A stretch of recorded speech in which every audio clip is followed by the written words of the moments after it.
Today we are featuring manager supervisory training and also the new employees orientation. Our presenter today is Miss Rochelle Lucas, 11 FSS. At this time, please mute all mics during the duration of today's training. Should you have any questions, please either annotate it in the chat or raise your virtual hand. Also, upon conclusion of today's training, please take some time to complete the training evaluation via the link annotated in the chat. I will also resend it at the conclusion of today's briefing as well. This training is being recorded and will also be available on AFDW University. The link is in the chat. At this time, I will turn it over to Ms. Lucas. Ma'am, the floor is yours. Thank you, Ms. Patricia. Good morning, everyone, and welcome to the Managerial Supervisor Training and New Employee Orientation. Today, we're going to be talking about the statutory requirements, mandatory supervisors training course, new supervisors course, experienced supervisors course, new managers course, experienced managers course, and military personnel management course. The statutory requirements for the trainings that I just mentioned before are from our Public Law 111-84, our federal law, the 5 CFR. We have Air Force guidance from our DAFI 36-2687 and our AFI 361002.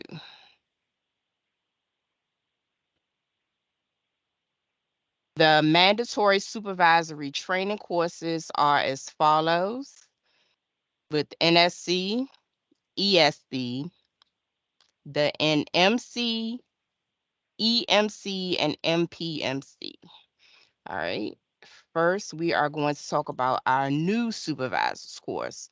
So this is a federally mandated course and it meets statutory requirements. This course is required for all new civilian supervisors that are coded on their PDs as either a 1, 2, or 4 in DCPDS, as well as military who supervise civilians, APF employees within 1 year of appointment. This course provides the United States Air Force supervisors with the knowledge they desire to apply practical skills, interpersonal communications, goal settings, coaching, development self and employees, team building, conflict management, and transitioning roles of management and leadership. This is a e-learning course. It is self-based and is experience that is taught once for 5 weeks.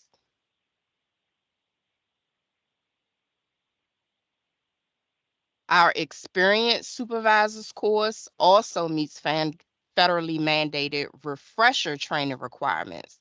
This course is required for experienced supervisors who are also coded as a 1, 2, or 4 on their PDs in DCPDS. This course is only required every 3 years. All civilian supervisors, including civilians occupying Air Force Reserve technician positions, must take this course. This is a 13-hour in length course. It is also self-based, and it provides refresher and civilian personal management fundamentals and key supervisory and management competencies.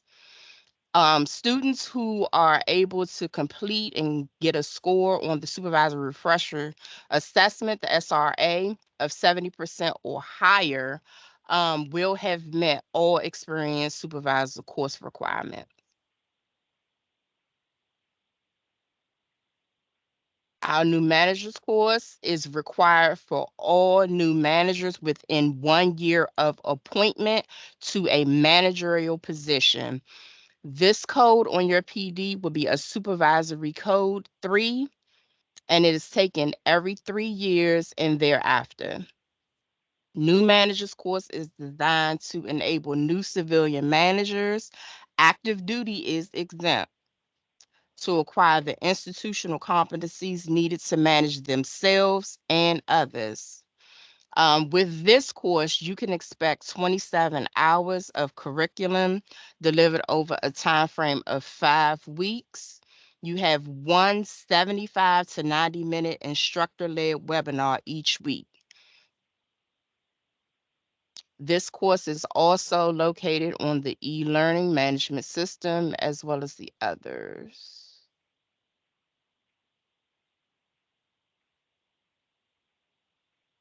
The Experienced Managers course is required every 3 years following the completion of the New Managers course. This course also is designed to enable experienced civilian managers to acquire the competencies needed to manage themselves and others in organizational systems. This is also an active duty exempt course.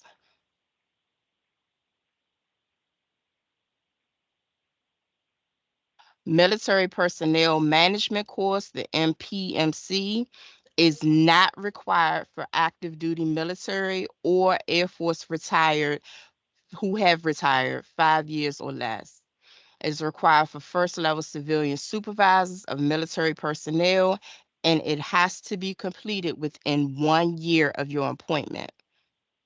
Military Personnel Management course is a one-time required 16-hour blended e-learning course with a self-directed design to provide basic skills and knowledge to introduce students to the aspects of being immediate supervisors of Air Force officers and enlisted members.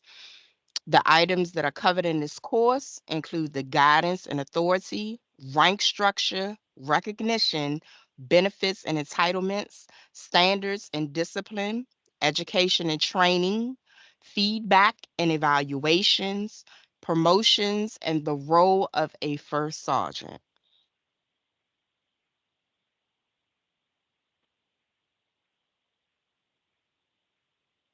Some reminders for the courses are that registration is through the Air University portal. The link is listed here, but you will also get a copy of this as well.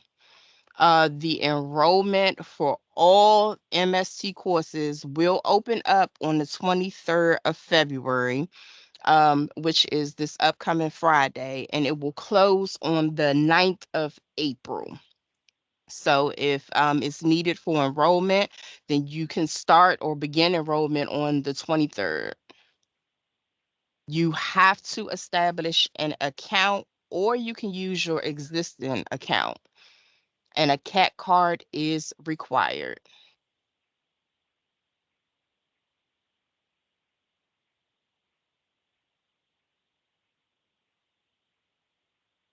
All right, I've listed some resources and links that are helpful for the e-learning, your mentoring courses, books, training aids, the virtual development system, as well as a university portal.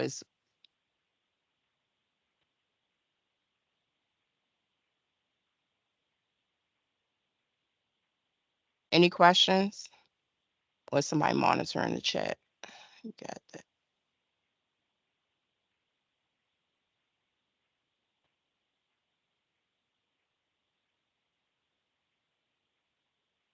Okay, moving on. Ms. Lucas, this is Patricia. And I'd like to bring up a couple of things before we go to the NEO. Okay, yes, ma'am. Okay, so far as what we in AFDW is doing, we're pulling the report quarterly, and we're sending it out to the 3 FSSs, and they in turn send it to their units to let everybody know who's overdue or who is coming up to take the supervisory courses. Anything that's wrong on your report, or if you have taken the course, please let us know and we will contact the HR. We in the training or FSS does not make any changes. It has to be done through your HR or your CPO and DCPDS. So try to keep that in mind when we send a report. If you guys know you have completed, we will need a copy of your training certificate so we can update it in DCPDS. And also, if you know you, especially for the military course, if you know you do not supervise military personnel, we also are not responsible or cannot make any changes into DCPDS because that's based on the PD. That position, you may not supervise military now, but that position may be required for you to supervise military. So you'd also have to take that up with your supervisor or your HR person. They will let you know if that position is required to supervise military. Because you will start getting those emails like a robo email constantly. You'll constantly get it. You'll tell us we don't supervise the military, but it's nothing we in training can do. It has to be done through your HR. Your SF50 should have that code reflected on it. Are there any other questions? Any questions about that?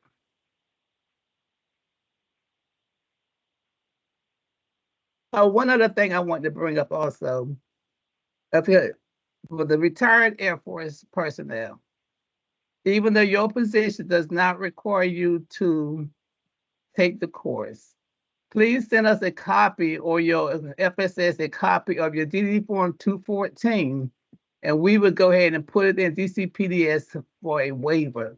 So if there come a time when you have to supervise military, it's already updated in the system and you don't have to worry about it again because that is a one-time requirement. And that's all I have. Thank you, Ms. Patricia.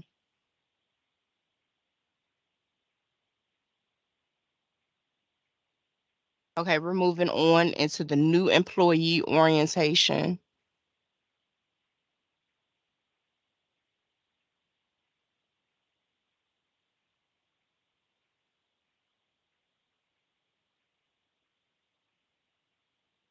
New employee orientation was designed for newly hired civilian personnel to be more effective in their roles as employees of the Department of the Air Force. This course does not have to be completed in one setting. NEO completion is a one-time requirement. All new employees are required to complete this training within the first 90 days of being with the Air Force. Each employee is responsible to complete the course and submit a copy of their certificate to their organization's training point of contact. Below is the My Learning link. Again, that would be sent out to everybody.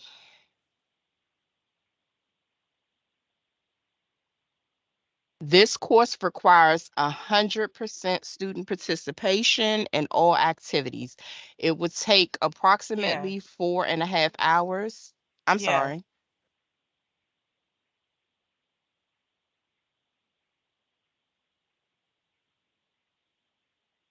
4.5 hours to complete.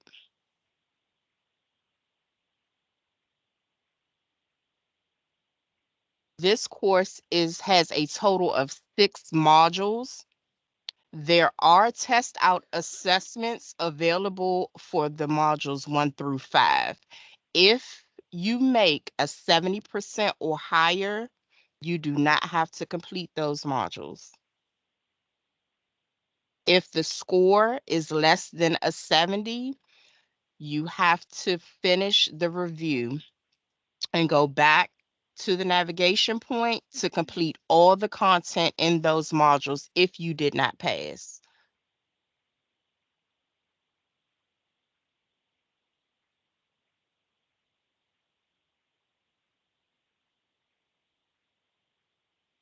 Attached is my contact information. If you all have any questions after this training, please feel free to reach out to me.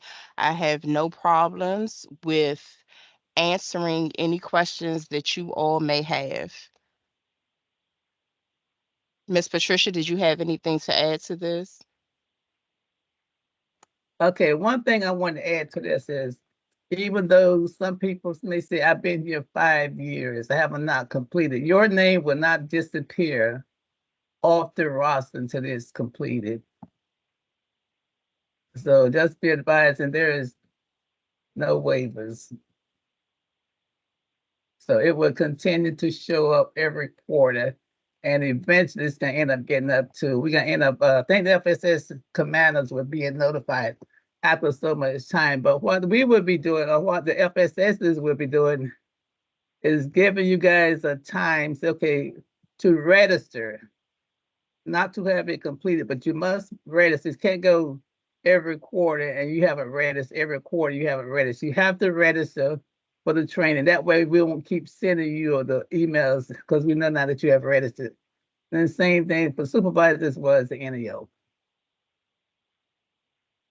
The NEO is only a one-time thing. So once we get out the way, it's done. We don't have to ever worry about that again.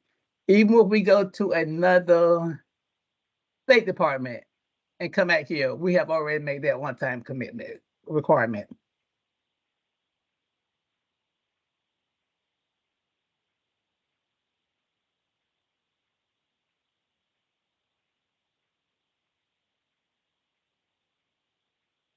Okay.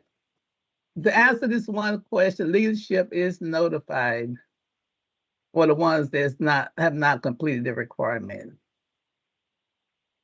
And it's printed out right on our report. It'll tell you when you complete it, when the next one is due. So make sure we kind of follow those guidelines. And like I said, if it's not right, it's not correct, just send us a copy of your certificate and we will update it.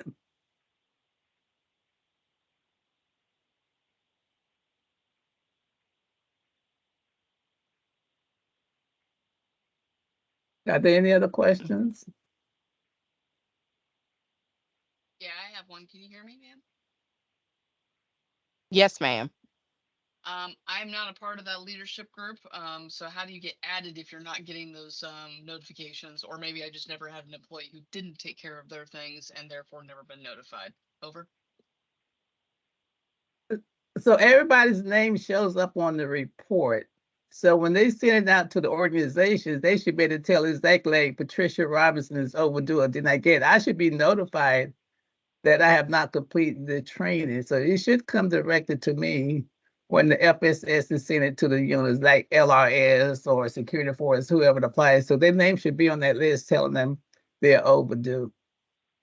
So what I'm But saying though is that I have never received that report from my FSS, and I'm the senior enlisted leader for my team. So is there a list I need to get added to? Is my question. Over. well, we did this in the past, but we just started really focusing it more this year. So you should be getting something from the leadership. But Karen will try to answer you a little bit better. Copy, ma'am. So what organization are you assigned to? S2 SEL. So the intelligence directorate, L2 level for the Pentagon. So I'm looking at you're at half or you're at Space Force. I'm at half, but I'm at Space Force too, so both Okay. applicable. No, the reason why I'm asking is because it depends on who your servicing FSS is. That's who's supposed to be notifying you. If you're not getting that listing, send us a quick email so we can narrow down who you should be getting your notification from, because we do need to track that down and to make sure that they are sending out these reports, that we're sending them on a quarterly or monthly basis. Perfect. Thank you so much, ma'am. Mm-hmm.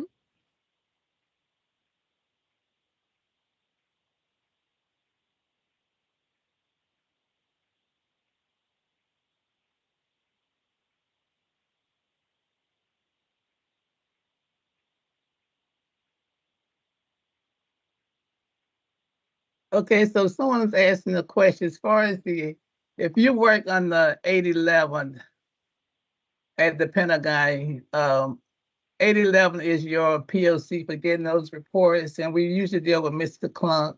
316 is also at the Andrews, and you should be getting your report from 316. And Rochelle is at the 11th FSS. you'll be getting your reports from her. So just make sure whoever your servicing CPO is, which would be the CPO is responsible, but it's delegated to the FSS to ensure everybody's receiving the reports. And if you have any questions about who that is, you can contact us at AFDW1K.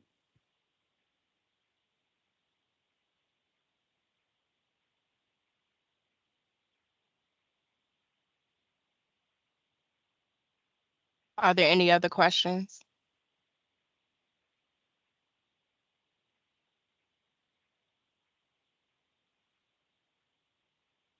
Okay, well, this concludes the new managers training and NEO training. Again, I will put it back up here. If you guys have any questions, you're more than welcome to reach out to me or the headquarters at A1. I'm sorry. Thank you, Ms. Lucas, for presenting. Thank you all for attending today's training. Please take the time to complete the survey by going to the link in the chat. As stated earlier, recording of today's training will be updated on the AFDW Universal website, also listed in the chat. And as Ms. Lucas was saying, if you guys have any questions, please contact her, or you can contact anyone at AFDW1. Thank you again and enjoy the rest of your day if there are no further questions.